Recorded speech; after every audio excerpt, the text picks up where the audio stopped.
സങ്കീർത്തനം 148 അധ്യായം 1 മുതൽ 14 വരെയുള്ള വചനങ്ങൾ. ആകാശവും ഭൂമിയും കർത്താവിനെ സ്തുതിക്കട്ടെ. കർത്താവിനെ സ്തുതിക്കുവിൻ, ആകാശത്ത് നിന്ന് കർത്താവിനെ സ്തുതിക്കുവിൻ, ഉന്നതങ്ങളിൽ അവിടുത്തെ സ്തുതിക്കുവിൻ. കർത്താവിൻ്റെ ദൂതന്മാരെ അവിടുത്തെ സ്തുതിക്കുവിൻ, കർത്താവിൻ്റെ സൈന്യങ്ങളെ അവിടുത്തെ സ്തുതിക്കുവിൻ.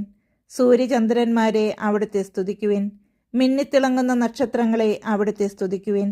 ഉന്നതവാനിടമേ കർത്താവിനെ സ്തുതിക്കുവിൻ, ആകാശത്തിനു മേലുള്ള ജലസഞ്ചയമേ അവിടുത്തെ സ്തുതിക്കുവിൻ. അവ കർത്താവിൻ്റെ നാമത്തെ സ്തുതിക്കട്ടെ. എന്തെന്നാൽ അവിടുന്ന് കൽപ്പിച്ചു, അവ സൃഷ്ടിക്കപ്പെട്ടു. അവയെ അവിടുന്ന് എന്നേക്കും സുസ്ഥിരമാക്കി. അലംഘനീയമായ അതിർത്തികൾ അവിടുന്ന് അവയ്ക്ക് നിശ്ചയിച്ചു.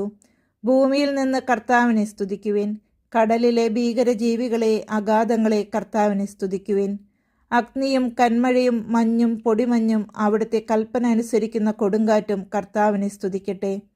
പർവ്വതങ്ങളും മലകളും ഫലവൃക്ഷങ്ങളും ദേവദാരുക്കളും വന്യമൃഗങ്ങളും കന്നുകാലികളും ഇഴജന്തുക്കളും പറവകളും ഭൂമിയിലെ രാജാക്കന്മാരും ജനതകളും പ്രഭുക്കന്മാരും ഭരണാധികാരികളും യുവാക്കളും കന്യകമാരും വൃദ്ധരും ശിശുക്കളും കർത്താവിൻ്റെ നാമത്തെ സ്തുതിക്കട്ടെ. അവിടുത്തെ നാമം മാത്രമാണ് സമുന്നതം.